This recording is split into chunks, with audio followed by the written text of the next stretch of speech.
Prêt pour une nouvelle vidéo? Salut toi! L'année dernière, à l'approche d'Halloween, je m'étais demandé pourquoi nous aimions tant nous faire peur.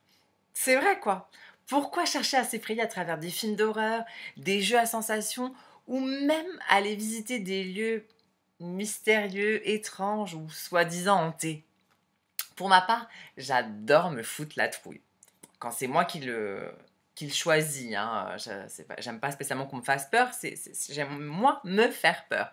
Et j'y arrivais davantage quand j'étais plus jeune, même s'il m'arrivait de le regretter parfois. Mais aujourd'hui, je trouve que c'est un peu plus compliqué.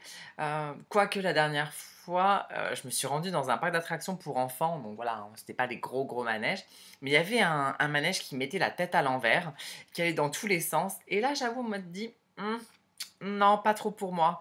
Enfin, tu vois, c'est le genre de manège qui te retourne le bide, hein, qui te donne malade, quoi, plutôt que de te faire peur. Enfin, tu vois, le genre, pas très intéressant. Je regarde beaucoup de films d'horreur. J'en lis aussi quelques-uns pour tenter de m'effrayer. Et ma famille aussi. On adore ça et nous avons un rituel. Chaque Halloween, nous nous retrouvons autour de films angoissants et nous dévorons des bonbons par la même occasion. Donc, je te disais donc que l'année dernière, je m'étais posé cette question, pourquoi on aimait se faire peur. J'avais fait quelques recherches pour écrire un article sur mon blog.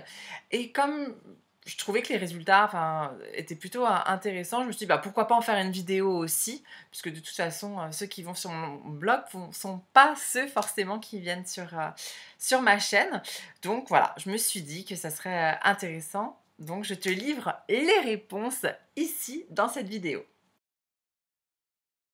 Se confronter à ses peurs est une volonté de se challenger et parvenir à maîtriser sa peur. C'est un exercice comme pour s'entraîner, faut le voir comme ça. Et quel plaisir d'y parvenir. En plus, quand on réussit quelque chose, eh bien ça contribue souvent à accroître la confiance et l'estime de soi.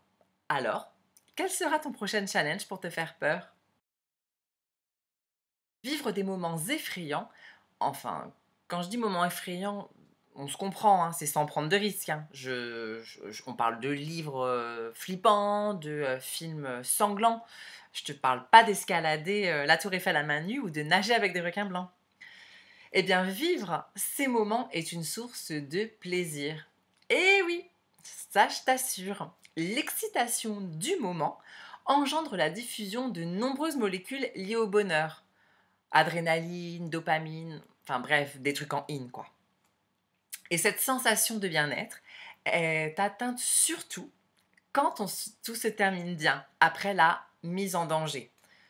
Oui, il ne s'agit pas que tout le monde crève à la fin. C'est plus sympa, par exemple, quand tu as fini de regarder le film et que tu réalises que tu es tranquillement installé dans ton canapé ou au chaud dans ton lit, en sécurité.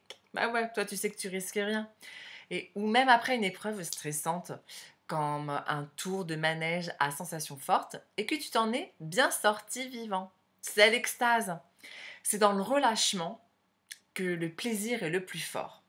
Alors, regarde ça, Sinister ou Scream, et tu te sentiras tellement bien après avoir échappé aux griffes de ces monstres sanguinaires. Pas comme cette pauvre Drew Barrymore. Aller à la rencontre de ses peurs permet de se connecter davantage au présent. Un peu comme si tu faisais du yoga ou de la méditation. Bon, d'accord, les tueurs fous et l'hémoglobine en moins.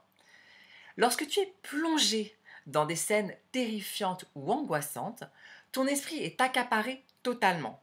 Plus rien ne compte. Ainsi, le temps d'un film ou d'un livre, tu oublies complètement tes problèmes du quotidien. Pas mal, non? Je suis ton père. Pardon, c'était trop tentant.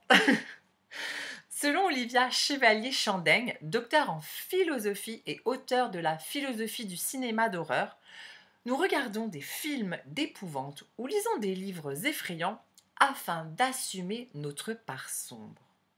C'est une façon de la tenir à distance. Et puis, il faut ajouter que la violence et le meurtre étant condamnés, il y a aussi cette sensation grisante de braver les interdits sans être aucunement responsable. C'est pas moi, c'est lui.